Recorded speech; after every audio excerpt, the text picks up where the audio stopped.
Joe, defund the police is a losing message for Democrats. We see that in this race, and we're going to see it in other races where, as Americans are responding to increase of crime in their communities. And you look at what happened in New York City, and it played out on the ground here among some of the most liberal voters in the country. As Brother Neely Fuller has said so many times before, and it bears repeating, white supremacy believes in controlling both sides of the conversation. But what needs to be expanded on is both sides doesn't mean that there's only two people talking.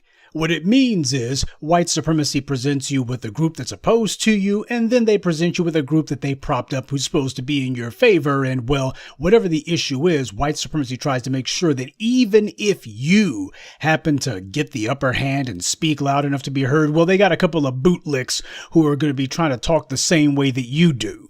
This way, no matter who loses, white supremacy wins. The latest example of this strategy of controlled opposition is being demonstrated in New York City right now, where there's an alleged ex-cop, by the name of Eric Adams, a former police captain, who it now seems poised to be New York's Democratic contender for the mayor's office. Now, I had tried to hear what it is that Officer Adams was going to do to punish police misconduct, but I couldn't hear his answer over the sound of the white media and every racist from the Upper West Side of Manhattan to Staten Island cheering him on. Now, if you're not already subscribed to this YouTube channel, go ahead and hit the subscribe button now, along with the bell icon so you can be notified whenever a new video is posted. And if you're already subscribed, check and make sure that YouTube hasn't unsubscribed you. And of course, be sure to give the video a like, as well as share it on your social media. The white supremacists hate that. Last year, this nation bore witness to people taking to the streets, a series of uprisings across the country, and all of them geared around the exact same problem. The enforcement arm of white supremacy, the thugs in blue. The nation spoke in one loud, irresistible voice saying it's time to punish the police. And if the law, that is the courts and the prosecutors, refuse to do it, then the public is going to protect itself. But the police will be punished. Now, after all that happened, the white media couldn't ignore it, couldn't pretend it hadn't happened, so what they did instead was they decided to just lay low and pretend as if they were going to give lip service to the outrage in the streets while never actually validating it. But here we are, just a few months into Jim Crow Joe's administration, and what we see is the white media showing, okay, now that we've laid low enough and we think that some of those protests and the heat has died down a little bit, now it's time to start cheerleading heavy for the thugs in blue. And they're starting with New York City. That is no accident that they're starting there, the media capital of the country. And what they're starting with is a black face who's going to be pushing the white lies. In the last 6 months, we have seen 3 individuals in particular, Kamala Harris, Val Demings, and now Eric Adams, all 3 of them former law enforcement, who have decided that they're going to be the faces of the Democratic Party, all of them black, and that's no accident. This is the game. If you're going to sell a group of people up the river, you need to get one of their own to do it. You see the white media on both the so-called right and so-called left, when it's just flip sides of the same white supremacist coin, all of them saying the exact same thing. This is the end of all of that troublemaking during the summer. This is the Democratic Party showing that they're finally tired of all of those far left people and their defund the police, rabble-rousing. You got the Aryan propagandists, the Associated Press. They're doing the same thing as what you saw on Schmo Joe, where you got some talking heads saying that, well, because there were so many people who objected to Trump in 2020, many on the political left took that for the country leaning hard left, and well, we're seeing the moderates. The moderates are having to balance things. You see, this is the message across the board, whether it's the Aryan propagandist, or whether it's Politico, or whether it's CNN, MSNBC, the Wall Street Journal, they're all saying the same thing. All of that talk about punishing the police, all of that talk about doing away with these bootlicks and doing away with these puppets of white supremacist power. Well, people are finally moving back toward the center. Oh, we were in danger of going off a left-wing cliff, but now people are moving back toward the center. You see that being said across the board by all of them. What, do you think the same person wrote every single one of them? Actually, they did. White supremacy is a hive mind, after all. White supremacy is all about groupthink, all about being on code. So you got the white media saying in one voice across the board, New York City, this is a signal event. It's showing that we can finally close the book on all of those black folks who were causing all that trouble in 2020. This is a clear refutation of all that. People are turning their backs on it because after all, once you start talking about defund the police, look at the surge in gun crime. Look at the surge in gun crime. See, people understand we need white supremacist thugs with badges, and Eric Adams has made it clear he's back in the blue. Well, he ain't saying it, but he's made it clear. Defunding the police, punishing the police, he ain't about that. So you see both the left-wing and right-wing medias who are engaged in an orgy of praise for Eric Adams. They're trying to big this guy up. You have both the left and the right praising him, and they're both doing it for the exact same reasons. It doesn't matter what you're reading, source you're reading, they're all using the exact same talking points, and they're doing it with a celebratory air. This is the white media trying to tell you what you should think. The same left and right-wing media who, especially at this time, pretend that they can't agree on anything, and yet when it comes to this guy who you never heard of until 5 seconds ago, shades of Barack Obama, all of a sudden this Eric Adams guy drops down from Mars, and both the left and right-wing media are praising him, and oh, this is the Negro that New York needs.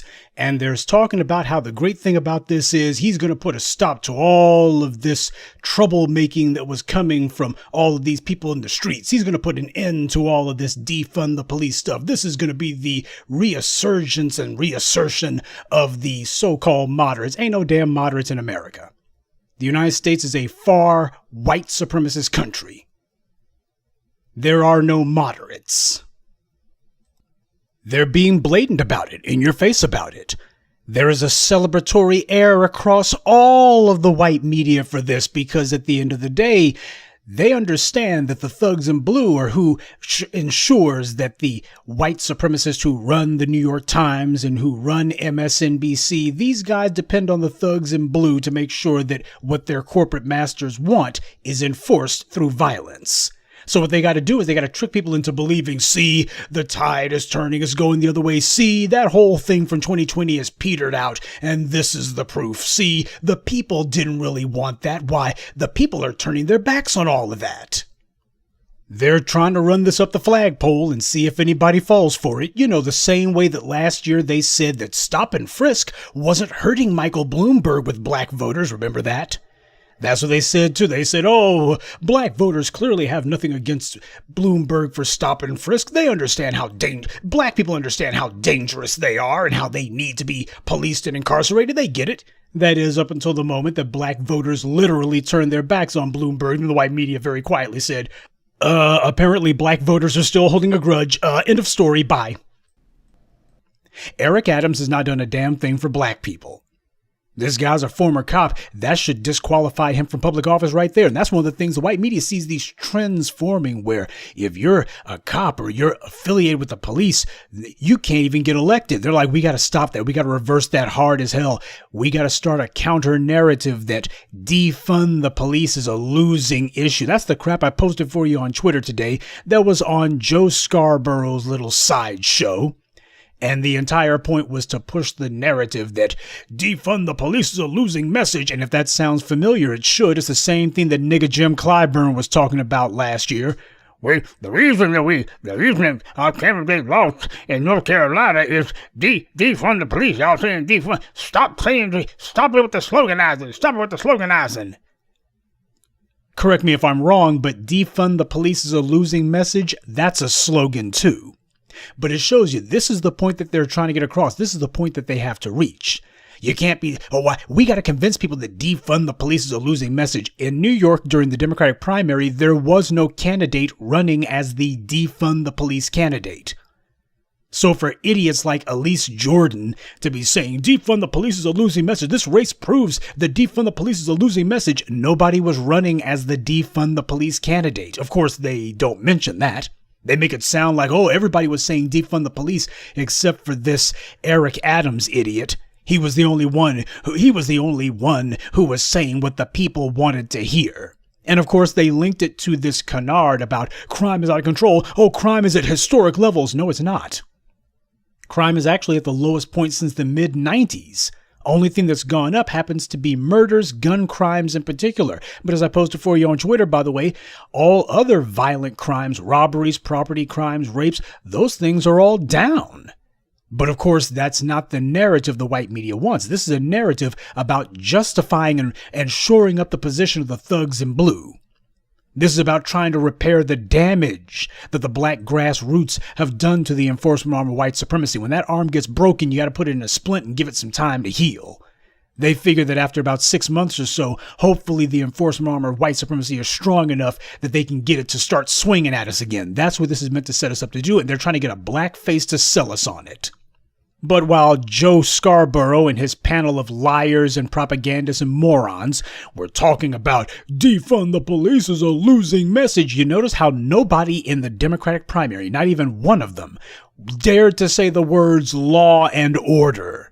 You see, if defund the police is a losing message, then surely they should be able to inundate us with candidates who are saying, I'm the law and order candidate. That's me, law and order every time. I'm the law and order candidate. Nobody was saying that. Hell, even in red states, you got these Republicans who, unless you're just in the most hick-filled redneck zone of the state, nobody's running around in these red states saying law and order. Even they've had to pipe down on it in most cases. And yet in New York City, I'm being told that defund the police is a losing message, but where's the law and order candidate at then?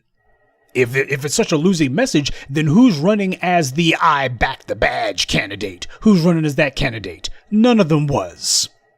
See, this is the fine art of propaganda under white supremacy. You can go all the way back to the Romans with it.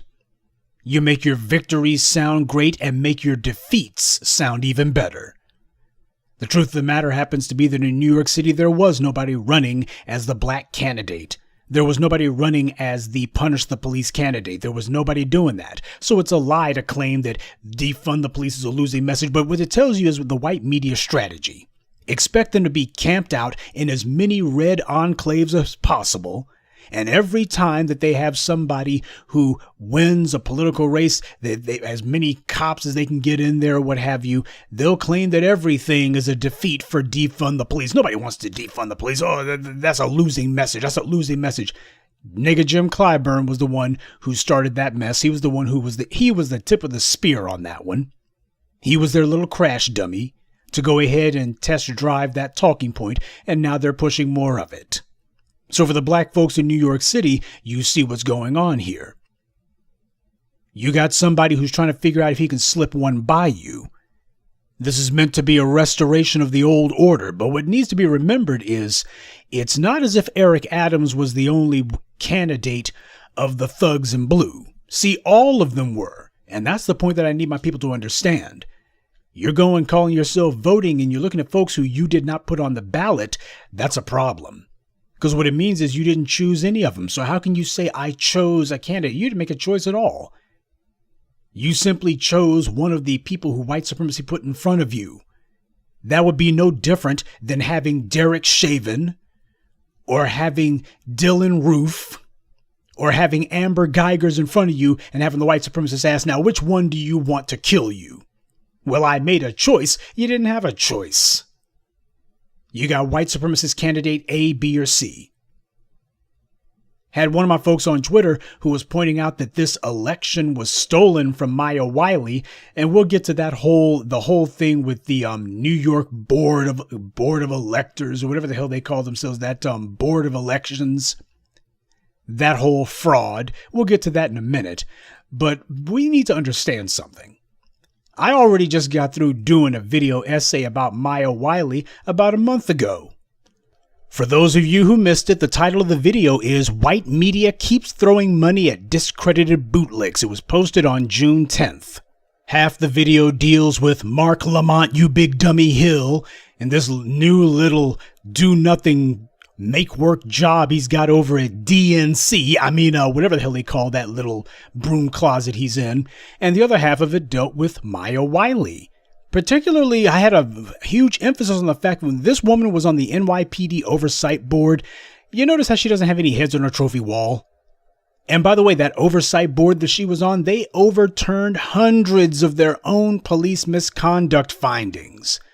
That's the organization that she was part of. But because of the fact that you got people, again, white supremacy controlling both sides of the argument, she gets to walk away from that and say, I was part of the police oversight board committee, blah, blah, blah, blah, blah. She gets to say that, and you'll be like, well, if she was on the misconduct board, that meant she must have been doing something. Again, not checking anybody's paperwork. You never actually check to see how many heads does she take. How many cops does she run out of that apartment? How many of them does she put in jail? How many of them does she get their state certification taken away from them? Nothing.